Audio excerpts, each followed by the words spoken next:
Satnam, namaste, everyone. Genius. Talking about the new moon, June 27th, 2014. This one is in Cancer, which is ruled by the moon. So, this is about the emotions, about the inner waters that run so deep and that create so much. So, this new moon would definitely be, since it's um, on a waxing vibration, and we're talking about emotions. It's about intelligence. It's about illuminating the emotions so that we build the intuitive body. We build our psychic connection to reality in a deep way. Because ultimately, when you're in a relationship, it doesn't matter what type of relationship, work relationship, love relationship, interpersonal relationship, your feelings come into it. They have no choice. They're supposed to be there.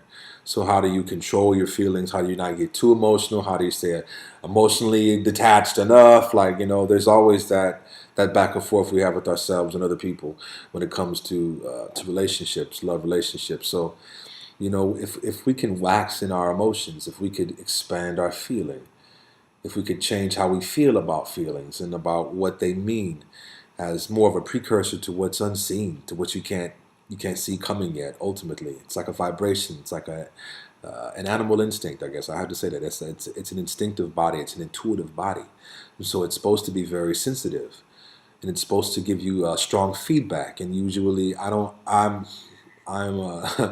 I don't know. I try to hear what I hear and know that I'm hearing it for a reason. I think that we're living in one mind, and that mind communicates to itself and its extensions in ways so that clarity comes, and the vibration of the light current can flow faster and have a deeper effect.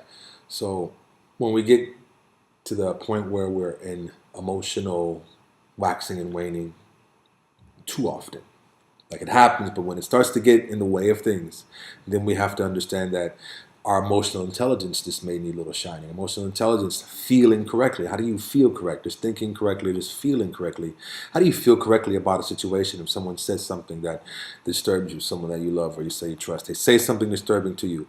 How do you feel intelligently about that? How do you perceive what's being said, why it's being said, where it's coming from, how you're taking it?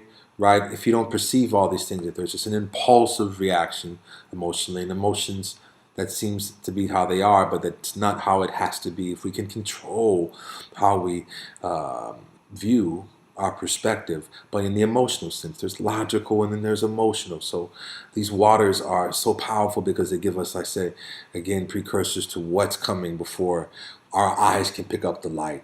So it's an important muscle to have strong. So we're going to work on the waters. We're going to work on the waters in an expansive way tonight so that we can expand our intuitiveness, our discernment about, and for me, it's been about how I feel about myself, how I feel, how I'm feeling, and how someone else is. Like I have to extend my vibration then out to encompass what their experience is, or it's just there's not that balance of the fire and the water. So anyway, we're gonna get wet. It's a beautiful night. May want to bring your swim trunks. May jump in the water. It's very very nice because it's the water. So let's go for it. Let's get wet. Loving you all. Hope to see you all there at 7 p.m. 71st and Collins Beach on the sand. There's parking on 73rd and Collins. Big lot that's open. If you have any questions, you can always give me a holler 323-3045-383. And I keep the phone on until 7 p.m. Then I turn it off. So after that, we're in ceremony. Satnam, love and blessings.